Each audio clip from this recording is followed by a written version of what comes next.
Deep in the Semen Mountains, the highest mountain range in northern Ethiopia, lies Semen Menata Valley.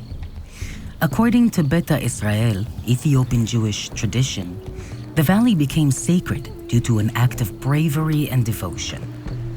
The 15th-century Christian Ethiopian emperor, Yəsḥaq, decreed the forced conversion of the Beta Israel to Christianity.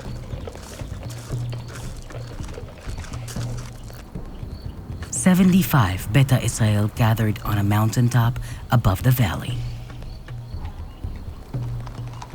When the Christian army arrived, they saw no escape.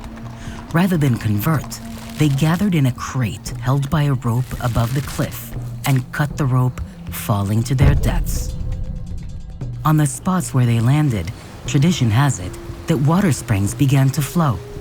The site of these springs became a holy site, and nearby a religious center was established that served as the last seat of the monastic high priesthood of the Beta Israel."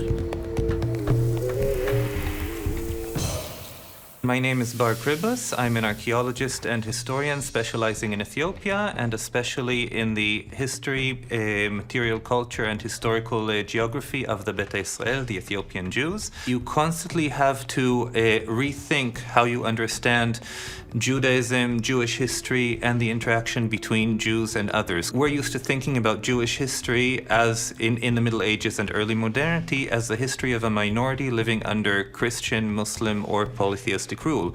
But in Ethiopia, the Beta Israel had a polity, known in their tradition as the Kingdom of the Gideonites. So the dynamics between these different groups at the time are very different from what you would imagine in other places and times. When we go to Ethiopia and we start asking about the Beta Israel, often people remember their former Beta Israel neighbors with fondness, and they tell us a lot about them, and they're excited to show us the different places associated with their history.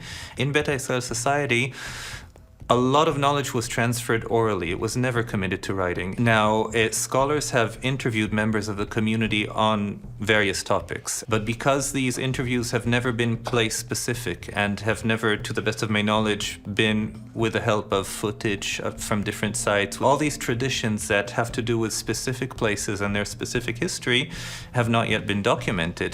And this can enable future generations to know about and learn about the Beta Israel sites in Ethiopia and the material heritage of the Beta Israel in Ethiopia. The prize selection committee praised Bar Kribus for his mastery of multiple methods of historical analysis, combining archaeology, archival research, oral history, and material culture to access areas of pre-modern Ethiopian Jewish history that previously seemed lost.